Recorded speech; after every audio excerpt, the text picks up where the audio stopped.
I'm not having any second thoughts about representing President Trump. It is the proudest thing I could ever do. What I am having second thoughts about is the license that I stand here with that the people in there are supposed to have. I have not spoken because I respect my ethics while I'm on trial. But let me now speak about what has happened. I have sat on trial after trial for months in this state, the state of New York. Attorney General Letitia James, and now this. Weeks. Why? Because President Trump is leading in the polls, and now we see what you get in New York. So don't get it twisted, whoever asked me that question. I am so proud to stand with President Trump. But I am not proud to stand with what I saw in that courtroom. I'm not finished. Let me just finish and I'll take questions, please. Before I walked into court, that judge decided that every single defense President Trump had, we were not allowed to raise in front of the jury. It is in writing, and I encourage the journalists, the real journalists, to take the minute to look at his orders. There was no proof. And I couldn't prove that she didn't bring in the dress. There was no DNA. There was no expert. My experts were denied. Two of them were denied to come in. They didn't let me bring up that Reid Hoffman funded Miss Kaplan. And you know what we got in there?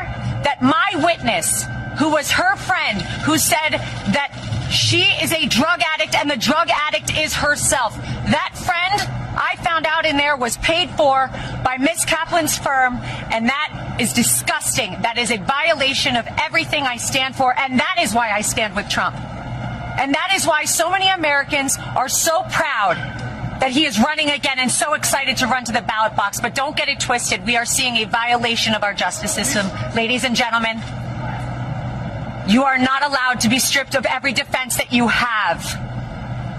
You are not allowed to be told that you can't bring it up. And imagine a point where a judge tells the lawyer, before your client, the former president of the United States, the leading candidate and obvious nominee for the Republican Party, before he takes the stand to defend himself, Ms. Habba, tell me the questions you're going to ask in open court and tell me exactly what he's going to respond. And then edited my questions, edited the response he was allowed to give.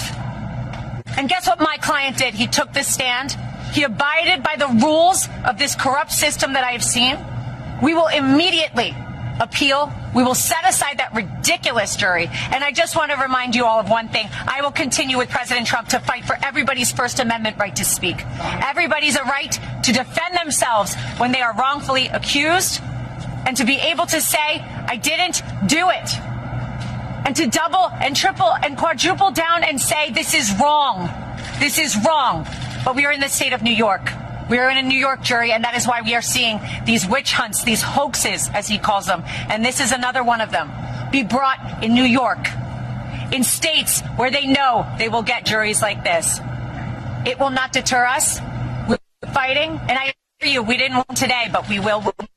That was made in there, and the behavior I saw in there, some of which was reported widely today, gave us the most perfect record on appeal. And even if I needed it, which I don't, we were stripped of every defense, every single defense before we walked in there. And I am proud to stand with President Trump because he showed up, he stood up, he took the stand, and he faced this judge. And you know what? I'll continue to do so with him. Yes. Ms. Habba, is the former of course I've spoken with the president. Ms. Habba, is the former president scared now of the consequences of his actions? The former president does not live his life in fear, as you've seen every single day. The former president and probably future president will continue to fight for Americans. Thank you very much, everybody.